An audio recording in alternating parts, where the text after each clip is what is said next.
Lebanon বা ইরানের উপর যে কোনো হামলাকে তুরস্কের উপর হামলা হিসেবে বিবেচনা করা হবে।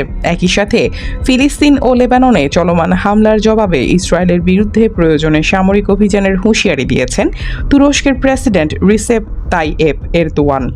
মধ্যপ্রাচ্যের পরিস্থিতি ও চলমান উত্তেজনা নিয়ে কথা বলতে গিয়ে এরদোয়ান কড়া সতর্কতা জানিয়ে বলেন, ইসরায়েলকে আগুন নিয়ে খেলা বন্ধ করতে হবে, নইলে আঞ্চলিক শান্তি নষ্ট করার জন্য ইসরায়েলকে কঠিন মূল্য দিতে হবে। শান্তি আলোচনা ব্যর্থ হলে ইসরায়েলের বিরুদ্ধে পদক্ষেপ নেওয়া বাধ্যতামূলক হয়ে উঠবে রণহুঙ্কার দিয়ে এরদোয়ান বলেছেন, ইসরায়েলকে থামানোর জন্য আমাদের শক্তিশালী হতে হবে।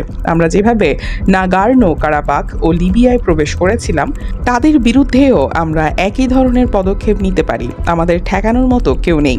পাকিস্তান যদি বর্তমান যুদ্ধ থামানোর মধ্যস্থতায় যুক্ত না থাকতো, তাহলে সামরিক পদক্ষেপ ইতোমধ্যেই নেওয়া হতো বলে তীব্র ক্ষোভ উগরে দিয়েছেন তুরস্কের প্রেসিডেন্ট। ইস্তাম্বুলে ইন্টারন্যাশনাল এশিয়া পলিটিক্যাল পার্টিজ কনফারেন্সের ভাষণে এরদোয়ান এসব কড়া হুঁশিয়ারি জানিয়েছেন বলে জেরুজালেম পোস্টের প্রতিবেদনে বলা হয়েছে। এরদোয়ান অভিযোগ করে বলেন, একটি রক্তমাখা গণহত্যার নেটওয়ার্ক কোনো নিয়ম নীতির তোয়াক্কা না করে নিরপরাধ শিশু ও নারীদের হত্যা করছে। ইসরায়েলের প্রধানমন্ত্রী বেনিয়ামিন নেতানিয়াহু রক্ত ও ঘৃণায় অন্ধ হয়ে গেছেন। যুদ্ধবিরতির সময়েও তিনি লেবাননে শত শত নিরস্ত্র ও নিরীহ মানুষকে হত্যা করছেন। তার বিরুদ্ধে যুদ্ধাপরাধের মামলা করা হবে। এরদোয়ান আরও অভিযোগ করেন, লেবাননে 12 লাখ মানুষকে ঘরবাড়ি ছাড়তে বাধ্য করেছে ইসরায়েল। এছাড়া কেবল ফিলিস্তিনি বন্দীদের জন্য ইসরায়েলি পার্লামেন্টে মৃত্যুদণ্ড পাশের তীব্র সমালোচনা করে একে বর্বর এক পদক্ষেপ হিসেবে বর্ণনা করেন তিনি। এদিকে এরদোয়ানের হুমকির পাল্টা জবাবে তুরস্ককে ভণ্ড ও এরদোয়ানকে উন্মাদ একনায়ক বলে আখ্যা দিয়েছেন ইসরায়েলি হেরিটেজ মন্ত্রী আমিচাই ইলিয়াহু। তুরস্কের সমালোচনা করে তিনি বলেন, যারা উত্তর সাইপ্রাস দখল করেছে এবং কুর্দিদের ওপর নিপীড়ন চালাচ্ছে, তাদের মুখে নীতিকথা মানায় না। এরদোয়ান নিজেকে অটোমান সুলতান মনে করেন, কিন্তু তিনি একজন স্বৈরশাসক যার দেশের অর্থনীতি ধসে পড়ছে এবং গণতন্ত্র মৃত। এরপর ইলিয়াহু সরকারের কাছে তুরস্কের সঙ্গে কূটনৈতিক সম্পর্ক সম্পূর্ণ ছিন্ন করার প্রস্তাব উত্থাপন করবেন বলে হুঁশিয়ারি দেন। এরদোয়ানকে হেয় করে সামাজিক যোগাযোগ মাধ্যমে AI দিয়ে বানানো একটি ছবিও শেয়ার করেন তিনি। এতে দেখা যায় নেতানিয়াহু জেরুজালেমের তথাকথিত টেম্পল মাউন্টে পতাকা ওড়াচ্ছেন আর এরদোয়ান তার পায়ে পড়ে আছেন। মূলত সাম্প্রতিক এই উত্তেজনার সূত্রপাত চলতি সপ্তাহে তুরস্কের একটি আদালতে নেতানিয়াহু, প্রতিরক্ষা মন্ত্রী ইসরায়েল কাৎজ এবং জাতীয় নিরাপত্তা মন্ত্রী ইতামার বেন গাভির সহ 35 জন ইসরায়েলি কর্মকর্তার বিরুদ্ধে গ্রেফতারি পরোয়ানা জারির ফলে। গাজা ফ্লোটিলায় সামরিক অভিযান ও আন্তর্জাতিক জলসীমায় জাহাজ আটকানোর ঘটনায় তুরস্কে একটি মামলা দায়ের করা হয়েছিল। তারই রায়ে ইসরায়েলিদের বিরুদ্ধে এই গ্রেফতারি পরোয়ানা জারি। ওই অভিযোগ গঠনের পর ইসরায়েলি নেতারা এরদোয়ানকে কাগুজে বাঘ হিসেবে আখ্যা দিয়েছেন। ইতামার বেন গাভির সরাসরি কুরুচিপূর্ণ ভাষায় এরদোয়ানের সমালোচনা করেন। এর জবাবে তুরস্কের পররাষ্ট্র মন্ত্রণালয় নেতানিয়াহুকে বর্তমান সময়ের হিটলার বলে অভিহিত করেছে। নিউজ ডেস্ক, দুতিয়াল।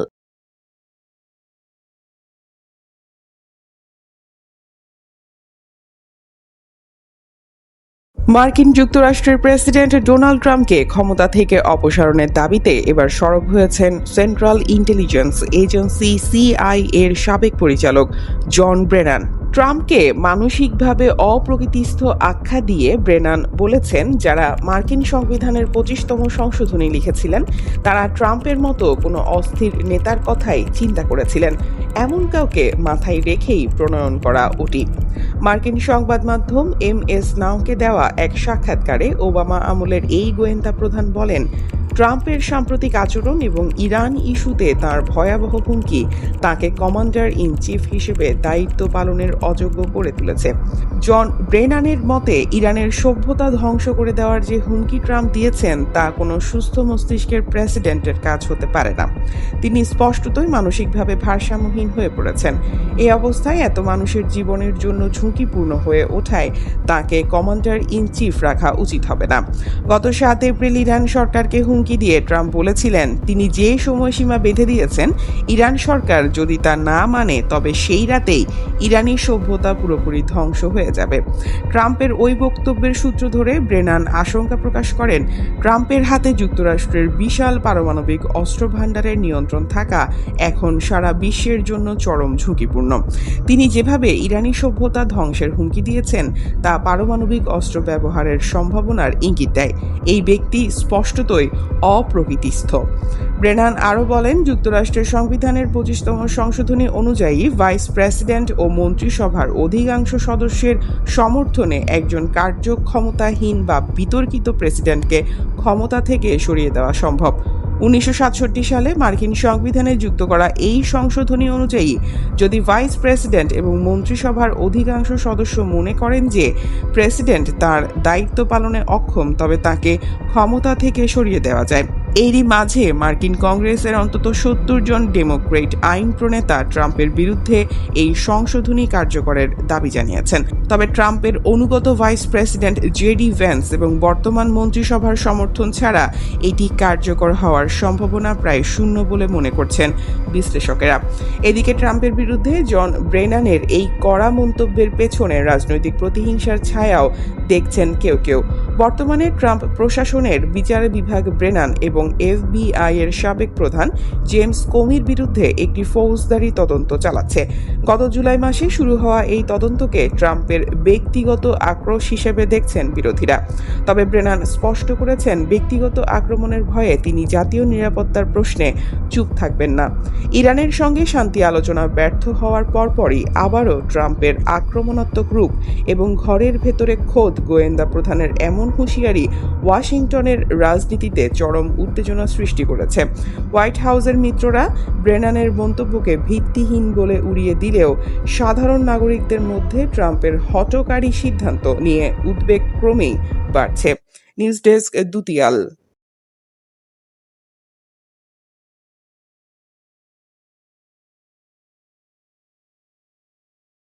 মার্কিন সেনাবাহিনী জানিয়েছে তারা ইরানি বন্দরগুলোয় সব ধরনের সামুদ্রিক যাতায়াতের উপর অবরোধ আরোপ করেছে।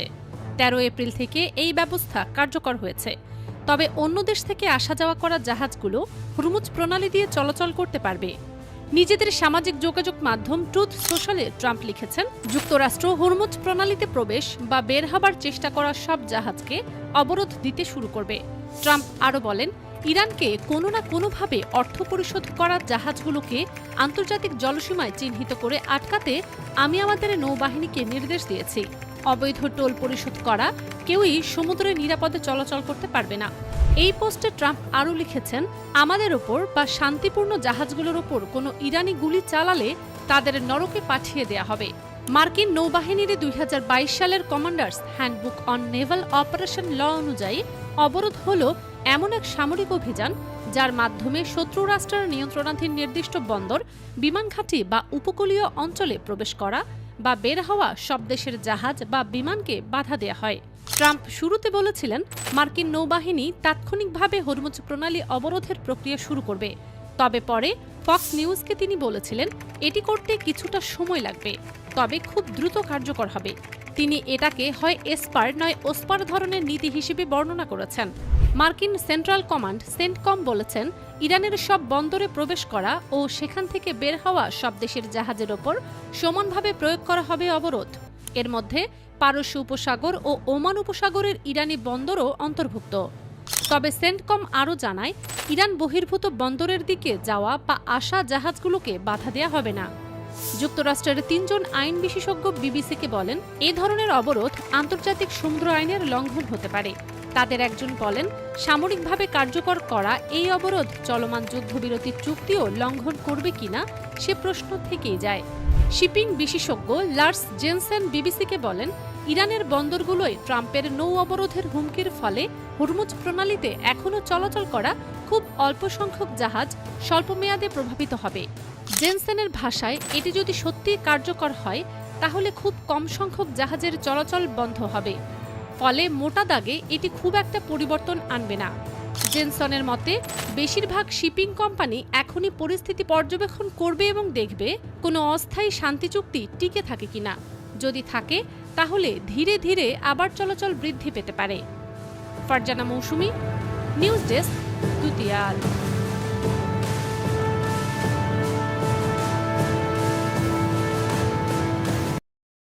যুক্তরাষ্ট্রের নিষেধাজ্ঞায় থাকা একটি চীনের ট্যাঙ্কার হরমুজ প্রণালী পার হয়েছে। মার্কিন নৌবাহিনীর দেয়া অবরোধ উপেক্ষা করেই জাহাজটি এই সমুদ্রপথ অতিক্রম করেছে। এলএসইজি, মেরিন ট্রাফিক এবং কেপলার নামের 3টি প্রতিষ্ঠানের বরাত দিয়ে বার্তা সংস্থা রয়টার্স এই তথ্য জানিয়েছে। রয়টার্স বলছে, জাহাজটির নাম রিচ স্টাইরি। অবরোধ শুরুর পর এটিই প্রথম জাহাজ যা প্রণালী পার হয়ে উপসাগর থেকে বেরিয়ে গেছে। জাহাজটি এবং এর মালিক প্রতিষ্ঠান সাংহাই সুয়ানরুন শিপিং কোম্পানি লিমিটেড। এর আগে ইরানের সঙ্গে লেনদেনের কারণে জাহাজটি যুক্তরাষ্ট্রের নিষেধাজ্ঞার মুখে পড়ে। জাহাজ চলাচলের তথ্য অনুযায়ী জাহাজটি সংযুক্ত আরব আমিরাতের হামরিয়া বন্দর থেকে প্রায় 2,50,000 ব্যারেল মিথানল নিয়ে যাচ্ছিল। এছাড়া রয়টার্স জানায়, যুক্তরাষ্ট্রের নিষেধাজ্ঞায় থাকা আরেকটি জাহাজ মুরলি কিষান প্রণালীতে প্রবেশ করছে। জাহাজটি 16 এপ্রিল ইরাকে অপরিশোধিত তেল তুলবে বলে ধারণা করা হচ্ছে। MKA নামে পূর্বে পরিচিত এই জাহাজটি রাশিয়া ও ইরানের তেল পরিবহন করেছে বলে প্রতিবেদনে উল্লেখ করা হয়। পরিসংখ্যান বলছে, ইরানে মার্কিন ইসরায়েলি আগ্রাসন শুরু হবার পর গত 1 মার্চ থেকে এ পর্যন্ত অন্তত 150টি ট্যাঙ্কার হরমুজ প্রণালী অতিক্রম করেছে। এর মধ্যে অন্তত 100টি ট্যাঙ্কারের ওপর মার্কিন নিষেধাজ্ঞা আছে। ধারণা করা হচ্ছে, এসব নিষেধাজ্ঞা পাওয়া ট্যাঙ্কগুলোর বেশিরভাগেরই গন্তব্য ছিল চীন। তুরস্কের রাষ্ট্রপরিচালিত সংবাদ সংস্থা আনাদোলুর খবরে বলা হয়েছে, জাহাজ চলাচল ট্র্যাকিং প্ল্যাটফর্ম ট্যাঙ্কার ট্র্যাকার্স জানিয়েছে, গত 1 মার্চ থেকে এ পর্যন্ত 150টি ট্যাঙ্কার হরমুজ প্রণালী অতিক্রম করেছে, যার মধ্যে 100টি সুপরিচিত নিষেধাজ্ঞা লঙ্ঘনকারী হিসেবে শনাক্ত হয়েছে। 13 এপ্রিল মার্কিন সোশ্যাল মিডিয়া এক্সে দেয়া এক বিবৃতিতে কোম্পানিটি জানায়, আলোচিত সময়ে এই কৌশলগত জলপথ দিয়ে ছেড়ে যাওয়া মোট ট্যাঙ্কারের প্রায় 2/3 ছিল নিষেধাজ্ঞার সঙ্গে সংশ্লিষ্ট। বিশ্বের অন্যতম গুরুত্বপূর্ণ সামুদ্রিক চোক পয়েন্ট হিসেবে পরিচিত হরমুজ প্রণালী দিয়ে বিশ্বব্যাপী অপরিশোধিত তেল ও জ্বালানি চালানের একটি বড় অংশ পরিবাহিত হয়। এই সর্বশেষ পরিসংখ্যান নির্দেশ করে যে পারস্য উপসাগর ও এর আশেপাশে সামরিক উত্তেজনা এবং সামুদ্রিক চলাচলের উপর কঠোর নজরদারি থাকা সত্ত্বেও নিষেধাজ্ঞার সঙ্গে যুক্ত জাহাজগুলো নিয়মিত এই রুটটি ব্যবহার করছে। তবে ট্যাঙ্কার ট্র্যাকার্স তাদের পোস্টে জাহাজগুলোর পতাকার নিবন্ধন, কার্গোর ধরন এবং গন্তব্য বাজার সম্পর্কে তাৎক্ষণিকভাবে কোনো বিস্তারিত তথ্য প্রদান করেনি। তথ্য অনুযায়ী, ইসরায়েল ইরান যুদ্ধ শুরু হবার আগেও ইরানের তেলের সবচেয়ে বড় ক্রেতা ছিল চীন। ইরান থেকে রপ্তানি হওয়া মোট তেলের প্রায় 80%ই চীন আমদানি করত। শিপিং ডেটা ট্র্যাকিং সংস্থা কেপলারের তথ্য মতে, গত বছর চীন প্রতিদিন গড়ে 13.4 লাখ ব্যারেল ইরানি তেল কিনেছে। এছাড়া চীনের মোট সমুদ্রপথে আমদানি করা তেলের প্রায় 13.4% আসে ইরান থেকে। ফারজানা মৌসুমী, নিউজ ডেস্ক, দুতিয়াল।